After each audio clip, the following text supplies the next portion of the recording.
بسم اللہ الرحمن الرحیم۔ غزوہ بنی نذیر، ربیع الاول 4 ہجری۔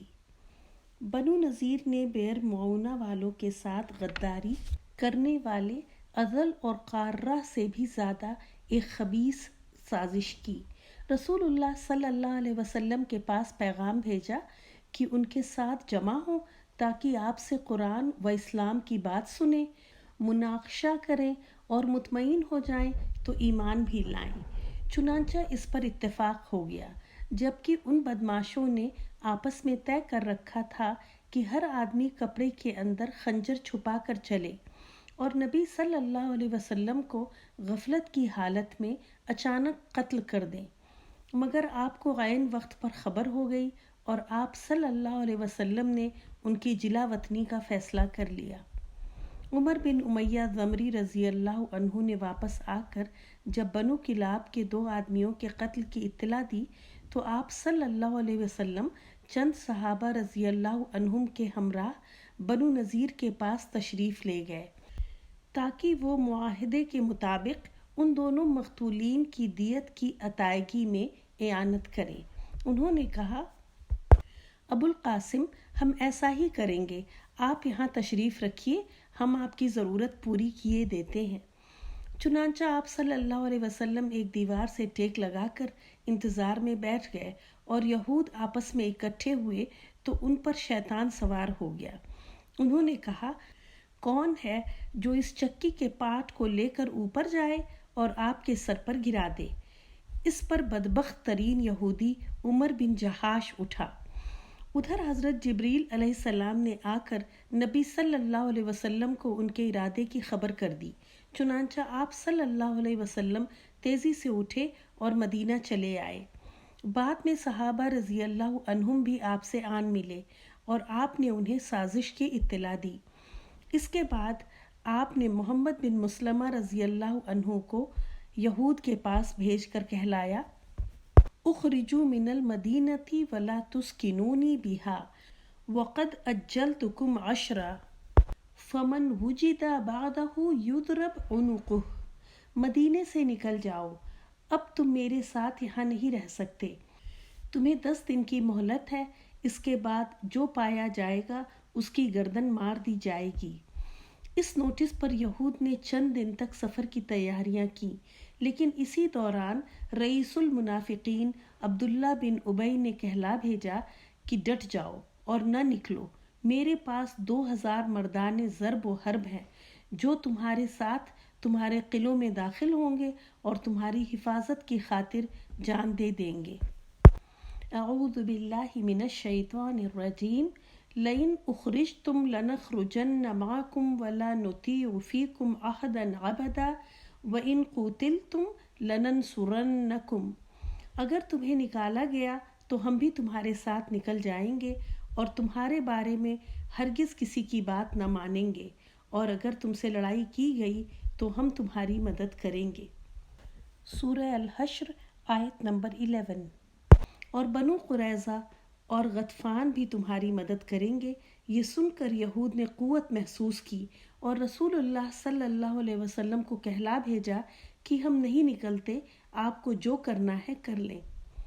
یہ سن کر رسول اللہ صلی اللہ علیہ وسلم نے اللہ اکبر کہا، صحابہ کرام رضی اللہ عنہم نے بھی تکبیر کہی۔ مدینے کا انتظام حضرت ابن مکتوم رضی اللہ عنہ کو سونپا، جھنڈا حضرت علی رضی اللہ عنہ کو دے کر بنو نذیر کے علاقے کا رخ کیا اور وہاں پہنچ کر ان کا محاصرہ کر لیا۔ انہوں نے اپنے قلعوں اور گڑھوں میں پناہ لی اور اسلامی لشکر پر تیر اور پتھر برسائے۔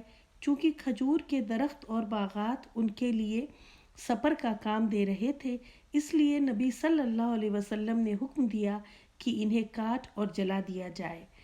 اس سے ان کے حوصلے ٹوٹ گئے اور اللہ نے ان کے دلوں میں رعب ڈال دیا۔ چنانچہ 6 روز کے بعد، اور کہا جاتا ہے کہ 15 روز کے بعد، انہوں نے اس شرط پر ہتھیار ڈال دیے کہ وہ مدینے سے جلا وطن ہو جائیں گے۔ اس موقع پر بنو قریظہ بھی ان سے الگ تھلگ رہے۔ منافقین کے سردار اور ان کے حلیفوں نے بھی خیانت کی۔ کمثل الشیطان اذ قال للانسان اکفر فلما کفر قال انی بریء منک. جیسے شیطان انسان سے کہتا ہے کہ کفر کر، اور جب وہ کفر کر بیٹھتا ہے تو شیطان کہتا ہے کہ میں تجھ سے بری ہوں. رسول اللہ صلی اللہ علیہ وسلم نے انہیں اجازت دی کہ ہتھیار کے سوا جو ساز و سامان چاہیں لے جا سکتے ہیں. چنانچہ ان سے جو کچھ ہو سکا لے گئے، حتیٰ کہ گھروں کے دروازے، کھڑکیاں، کھوٹیاں اور چھتوں کی کڑیاں تک اکھاڑ کر لے گئے. اسی کے متعلق اللہ تعالیٰ نے فرمایا یخرجون بیوتہم بایدیہم وایدی المؤمنین فاعتبروا یا اولی الابصار. وہ اپنے ہاتھوں اور اہل ایمان کے ہاتھوں اپنے گھر برباد کر رہے تھے، پس اے اہل بصیرت عبرت پکڑو. جلا وطنی کے بعد ان کی اکثریت اور بڑے لوگوں نے خیبر میں قیام کیا اور ایک چھوٹا گروہ ملک شام جا بسا. رسول اللہ صلی اللہ علیہ وسلم نے ان کی زمین اور علاقے خاص مہاجرین اولین میں تقسیم فرمایا. صرف 2 انصاری ابو دجانہ اور سہل بن حنیف رضی اللہ عنہما کو ان کی تنگ دستی کے سبب اس میں سے عطا فرمایا. اس کے علاوہ آپ صلی اللہ علیہ وسلم اسی میں سے اپنی ازواج مطہرات کا سال بھر کا خرچ نکالتے تھے، اور اس کے بعد جو کچھ بچتا تھا اسے جہاد کی تیاری کے لیے ہتھیار اور گھوڑوں کی فراہمی میں صرف فرماتے تھے. آپ صلی اللہ علیہ وسلم نے ان کے پاس سے 50 خود اور 300 تلواریں بھی پائیں. غزوہ بدر دوم شعبان 4 ہجری. پہلے گزر چکا ہے کہ ابو سفیان نے احد میں اگلے سال جنگ کا اعلان کیا تھا. چنانچہ شعبان 4 ہجری کی آمد پر رسول اللہ صلی اللہ علیہ وسلم نے وعدے کے مطابق بدر کا رخ کیا اور وہاں 8 دن ٹھہر کر ابو سفیان کا انتظار کرتے رہے. آپ صلی اللہ علیہ وسلم کے ساتھ 1500 کا لشکر اور 10 گھوڑے تھے. جھنڈا علی بن ابو طالب رضی اللہ عنہ کو دیا تھا اور مدینہ کا انتظام عبداللہ بن رواحہ رضی اللہ عنہ کے سپرد کیا تھا. ادھر ابو سفیان بھی 50 سوار سمیت 2000 کا لشکر لے کر روانہ ہوا اور مرت دہران پہنچ کر مجنہ کے مشہور چشمے پر پڑاؤ ڈالا، لیکن شروع سے اس پر رعب طاری تھا.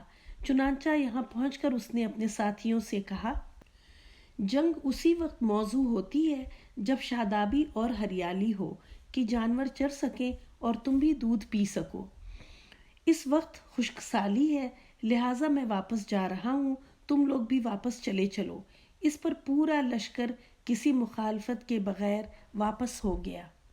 مسلمانوں نے بدر میں ٹھہر کر اپنا سامان تجارت بیچا اور 1 درہم کے 2 درہم بنائے. پھر اس شان سے واپس آئے کہ ہر دشمن پر ان کی دھاک بیٹھ چکی تھی اور ہر جانب امن و امان قائم ہو چکا تھا. چنانچہ 1 سال سے زیادہ گزر گیا اور دشمنوں کو کچھ کرنے کی جرأت نہ ہوئی. اس کی بدولت رسول اللہ صلی اللہ علیہ وسلم نے آخری حدود تک امن پھیلانے کا موقع پایا. چنانچہ ربیع الاول 5 ہجری میں ڈاکوؤں کی سرکوبی کے لیے دومۃ الجندل تشریف لے گئے اور یوں ہر 4 جانب امن و امان کا دور دورہ ہو گیا.